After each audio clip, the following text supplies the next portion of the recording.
Question is the largest number of molecules is in. तो हमें option के हिसाब से लार्जेस्ट नंबर ऑफ मॉलिक्यूल्स निकालना है। तो नंबर ऑफ मॉलिक्यूल्स निकालने के लिए पहले हम नंबर ऑफ मोल्स निकाल लेंगे।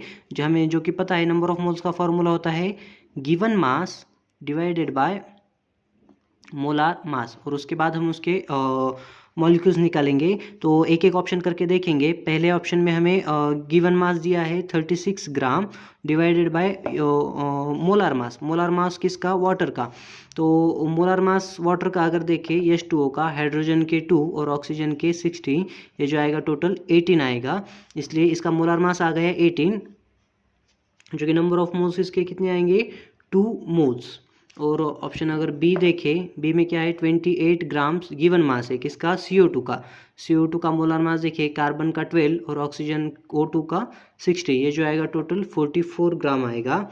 जिसे अगर हम सॉल्व करें तो 0.6 मोल्स आएंगे। ऑप्शन नंबर बी में 0.6 मोल आ गए, ए में 2 मोल आ गए। और वैसे ही अगर सी ऑप्शन देखें तो 46 ग्राम गिवन मास डिवाइडेड बाय उसका मोलार मास करेंगे CH3OH का, CH3OH। तो कार्बन कितने हैं? एक कार्बन का 12, हाइड्रोजन का 3, ऑक्सीजन का 60 और हाइड्रोजन का 1। इसका अगर टोटल करेंगे तो ये आएगा 12 + 16,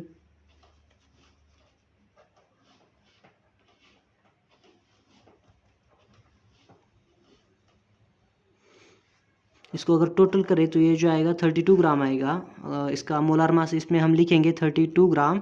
और इसे अगर आगे सॉल्व करें तो नंबर ऑफ मोल्स आएंगे 1.43 मोल्स। तो अभी ऑप्शन नंबर डी में अगर देखें तो गिवन मास जो है वो 54 है divided by molar mass of N2O5। N2 का मोलार मास जो होता है एक नाइट्रोजन का मोलार मास 28 होता है, और 5 ऑक्सीजन का मोलर मास जो होगा 18 आएगा। तो इसे अगर हम सॉल्व करें तो 108 इसका मोलर मास आएगा। तो given mass 54 divided by 108 molar mass, इसे अगर हम सॉल्व करें तो नंबर ऑफ मोल्स जो आएंगे 0.5 मोल्स आएंगे। तो हमें लार्जेस्ट मोल्स कैसे है?